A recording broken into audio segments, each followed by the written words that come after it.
ការីប្រចាំខេត្តបាត់ដំបងមិនប្រកាសថាអ្នកបាត់ដំបងធ្លាប់ហូបទាំងអស់គ្នានោះទេបើសិនជាអញ្ចឹងមែនណាតែមានបងប្អូនម៉ាអ្នកដែលដឹងថាការីបាត់ដំបងខុសពីការីធម្មតាមិនខ្លាំងទៅផ្សារចាប់បានមន់គោកមួយមិនថាការីបាត់ដំបងឬមួយក៏ការីធម្មតាទេចង់ស្លឲ្យឆ្ងាញ់គឺយើងរើសមន់បន្តិចយកអាគោកក៏បានមន់មេក៏បានសាច់វារៀងចាស់តិចមកយើងងាប់ប្រហែលជា1ម៉ោងអីផុយអញ្ចឹងទៅបងប្អូនការីរបស់យើងជាតិហ្មងហើយស្លការីបើសិនយើងកាប់មន់ទុយពេកក៏អត់ឆ្ងាញ់ដែរព្រោះថាប្រភេទមន់រៀងចំណាស់អញ្ចឹងយើងត្រូវការពេលរងាស់យូរដុំធំតិចទៅមានសាច់បេះញ៉ាំឆ្ងាញ់ឆ្អឹងមន់យ៉ាងចាស់ដែរកាប់មកតំផឹងមិនឥឡូវជាប់ជ្រុញបានហើយក៏ចោលបានដែរជាមន់យើងយកជាមន់ដាក់រៀងច្រើននៅពេលយើងងាស់ចូលជាមួយនឹងទឹកការីនិយាយថាជាតិធម្មតាការីប្រើបន្លែច្រើនទេយើងប្រើតែលងបារាំងហើយនឹងខ្ទឹមបារាំងតែប៉ុណ្្នឹងឯងដាក់បន្លែប៉ុណ្ណឹងមិនថាតែយើងយកញ៉ាំជាមួយនំបញ្ចុកទេញ៉ាំជាមួយនំប៉័ងក៏ត្រូវគ្នាដែរវាតាមការចូលចិត្តបងប្អូនខ្លះក៏គាត់បន្ថែមត្រប់វែងសណ្តែកគួរស្គាល់គ្នាយូរហើយបងប្អូនដែលមិនទាន់បានចុចតាមដែរឬមួយក៏ follow page ចុចម្នាក់មួយឲ្យហើយទៅ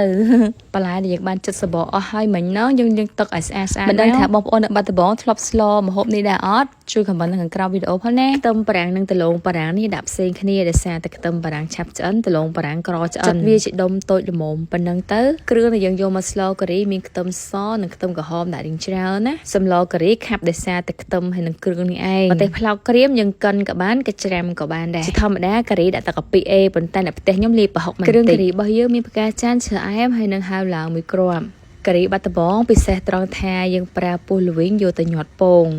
ហ៊ុនល្វីងជុកបងប្អូនយើងបេះខ្លាញ់វាចេញអស់ហើយពោះរបស់វានេះយើងរុះលាង4ទឹកទៅដើម្បីអស់ក្លិនស្អុយសម្រាប់ពងវិញយើងប្រើពងមាន់ច្រើនជាងពងទាឬមួយក៏បងប្អូនចង់ដាក់ពងមាន់សុទ្ធក៏បានថែមម្សៅស៊ុបមាន់បន្តិចនិងស្ករសបន្តិចដើម្បីឲ្យពងនោះវាមានជាតិតិចនៅក្នុងហ្នឹង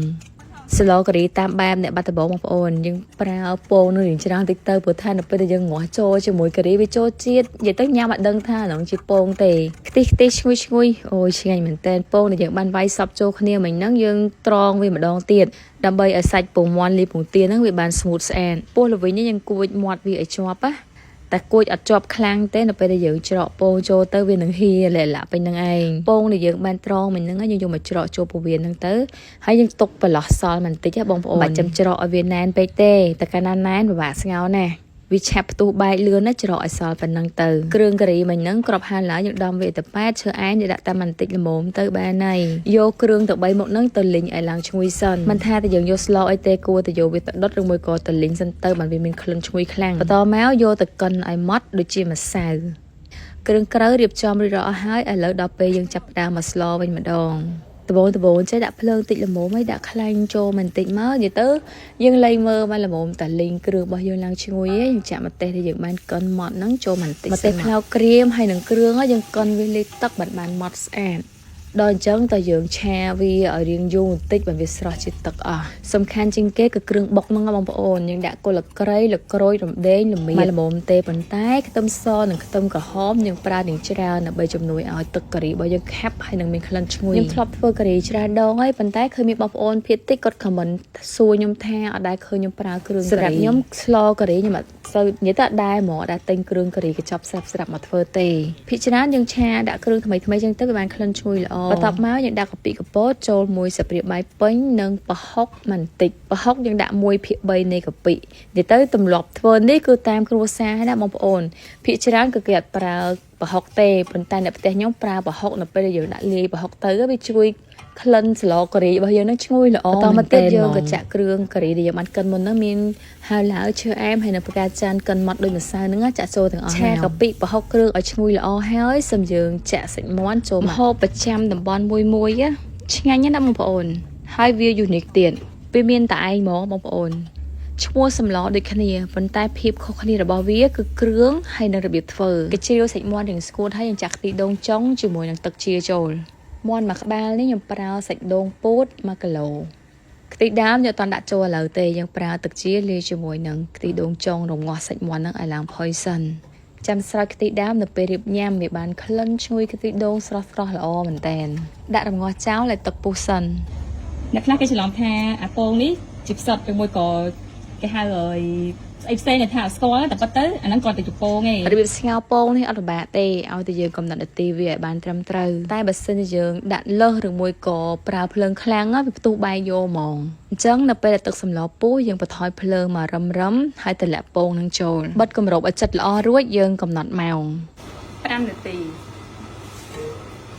សម្លការីនេះបើសិនជាអ្នកធ្លាប់ញ៉ាំពងហ្នឹងហើយក៏អត់ដែរធ្វើឬមួយក៏អត់ធ្លាប់ស្គាល់សោះដល់ពេលញ៉ាំទៅទៀតត្រូវតែទៀតដឹងថាហ្នឹងជាពងតែទៅទាយទៅចេញផ្សិតឬមួយក៏ទៅចេញស្អីផ្សេងកំណត់ម៉ោង5 នាទីល្មមអញ្ចឹងយើងក៏ចាប់ផ្ដើមស្រង់ពងហ្នឹងចេញមករបៀបស្រង់យើងត្រូវយកចង្កឹះឬមួយក៏វែកប្រហោងមកចាប់វាកុំឲ្យយកទៅវាមុតទៅចាប់វាអាចនឹងធ្លុះ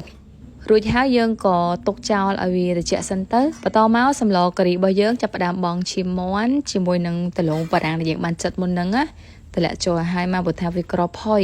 បើឈាមមាន់វិញយើងងាស់កាន់តែយូរកាន់តែឆ្ងាញ់វាចូលជាតិជាមួយនឹងទឹកសម្លបានល្អមាន់នេះអត់ចាស់ពេកទេបងប្អូនចាស់មកល្មមងាស់ជាមួយការីទៅវាឆាប់ផុយដែរតែបើសិនជាបងប្អូនមានមាន់កោកចាស់ហើយយើងមកធ្វើរត់តែឆ្ងាញ់ងាស់ចូល2ម៉ោងអីចឹងទៅយើងថាទឹកសម្លជា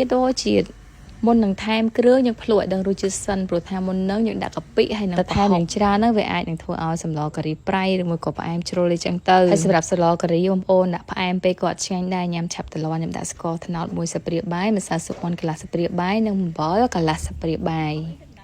រសជាតិប៉ុណ្ណឹងគឺមិនល្មមការីនេះអត់ផ្អែមពេកហើយក៏អត់ប្រៃពេកដែរយើងចង់ញ៉ាំស្រូបជាមួយបាយក៏បាននំប៉័ងក៏បានពងរបស់យើងនេះក៏ត្រជាក់ហើយអញ្ចឹងយើងចាប់ផ្ដើមមកហាន់សម្រាប់ពងនេះបងប្អូនប្រើកាបិតមុតទៅបានហាន់ឃើញស្អាតដាក់ច្រើនណាចំណេញសាច់ព្រោះថាវាឆ្ងាញ់ហ៎នេះវាតាមម៉ូតយើងចង់បានមិនសិនចង់ពុះការវាទេគេហាន់វាស្ដាងចឹងមក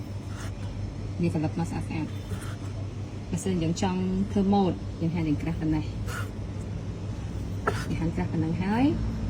យើងកាត់ម៉ូតមកយើងច្បួនទៅវាចេញការមកសិនយើងចង់បានម៉ូតការខ្លាំងយើងពុះជា8តែម៉ូតអីក៏បានតាមយើងចូលចិត្តចឹងឃើញស្មើអញ្ចឹងណាបងប្អូនជាមួយទៅពេលដែលយើងបានស្ងោរវារីកទៅឡើងធំល្អមែនតើហើយសាច់ពងនឹងស្មូតស្អាតដោយសារតែយើងបានត្រងវាល្អដាក់ពងនិងខ្ទឹមបារាំងចូលស្មើគ្នាព្រោះថាពីរមុខហ្នឹងគឺឆ្អិនតាណាគ្នាទេហើយពងរបស់យើងនេះក៏បានស្ងោរឆ្អិនហើយដែរគ្រាន់តែយើងត្រូវការឲ្យវារីកឡើងមកលើតែប៉ុណ្្នឹងឯងថ្ងៃនេះយើងធ្វើការីរៀងរាវដោយសារតែចង់យកទៅញ៉ាំស្រូបជាមួយនឹងនំបញ្ចុកនៅពេលដែលឆ្អិនរួចរាល់អស់ហើយយើងក៏ស្រោចខ្ទិះដូងដើមដែលនៅសល់ទាំងអស់ហ្នឹងចូលមកទុកទឹកសម្លឲ្យពុះឲ្យឆ្អិនខ្ទិះដូងបិទភ្លើងភ្លាមបាច់ចាំនឹងងាស់យូរទេវាចេញក្លិនប្រេងមកអត់ឆ្ងាញ់បងប្អូនញ៉ាំឆាប់តលាន់ណាស់ហើយការីដែលយើងបានស្លហ្នឹងចង់សល់2 ថ្ងៃក៏នៅតែឆ្ងាញ់ដែរដោយសារតែមាន់ហ្នឹងសាច់រៀងចំណាស់ទៅវាជាតិល្អទាំងពងហើយនឹងឈាមមាន់កាន់តែងាស់កាន់តែចូលជាតិឆ្ងាញ់សម្លការីពណ៌ល្អណាស់ហើយទឹកសម្លរៀងខាប់ស្លអត់ថែមគ្រឿងធ្វើឲ្យសម្លហ្នឹងកាន់តែឆ្ងាញ់ឧបករណ៍នៅផ្ទះបាយខ្ញុំប្រើប្រាស់រងថ្ងៃភាគច្រើនគឺម៉ាក់ស៊ីប្រាអ៊ីណុកល្អស្វិតតាន់មិនប៉ះពាល់ដល់សុខភាពបើនិយាយពីរឿងស្លការីវិញម៉ាក់ខ្ញុំចូលចិត្តទិញមាន់ឲ្យធ្វើណាបងប្អូនណាព្រោះថានៅផ្ទះខ្ញុំមកចូលចិត្តការីលេខ1ហើយចំណេញត្រង់យើងស្លញ៉ាំថ្ងៃហ្នឹងហើយសល់ទុកដល់ស្អែកញ៉ាំជាមួយនំប៉័ងនំបញ្ចុកវាបានដូរគ្រប់ម៉ូតដល់ពេលអញ្ចឹងយើងអត់និយាយធុញស្លទេសម្លការីយើងញ៉ាំពេលក្តៅៗអញ្ចឹងរត់តែឆ្ងាញ់ក្នុងឱកាសសែនក្បាលទឹកខាងមុខនេះបងប្អូនរៀបចំធ្វើសម្លសែនជុំបងប្អូនប្រើឆ្នាំងភ្លើងម៉ាក់ស៊ីប្រាប្រឌិតល្អវាស័ក្តិសមជាមួយនឹងសម្លរបស់យើងមើលមករត់តែថ្លៃថ្នូរឆ្នាំងភ្លើងឆាប់ក្តៅស្លនឹងពុះរហូតដល់ពេលដែលយើងបានដាក់ការីក្តៅបងខ្ទិះថែមអញ្ចឹងវារត់តែឈ្ងុយសម្លរបស់យើងពណ៌ល្អហើយនៅពេលដែលយើងបានរើសឆ្នាំងមករៀងកលបលងស្អាតអញ្ចឹងទៅមើលថ្លៃថ្នូរហ្មងបងប្អូនហើយខ្ញុំក៏មានលក់ឆ្នាំងហ្នឹងដែរបើសិនជាបងប្អូនចង់បានឆ្នាំងហ្នឹងអាចទំនាក់ទំនងទៅ Page Sipra ឧបករណ៍ប្រើប្រាស់ផ្ទះបាយសុទ្ធតែជាប្រភេទអ៊ីណុកល្អអត់ប៉ះពាល់ដល់សុខភាពទេមកនិយាយពីសម្លរបស់យើងវិញបងប្អូនធ្លាប់ញ៉ាំសម្លការីប្រភេទនេះដែរអត់ហើយនៅពេលដែលញ៉ាំប៉ះពងហ្នឹងបងប្អូនប្រហែលជាទៀតដឹងទេថានឹងជាពងព្រោះខ្ញុំអ្នកនៅបាត់ដំបងស្រាប់ហើយខ្ញុំធ្លាប់ហូបពីក្មេងខ្ញុំមិនដឹងថានឹងជាពងទេខ្ញុំស្មានតែវាជាស្អីគេបោះមាន់តា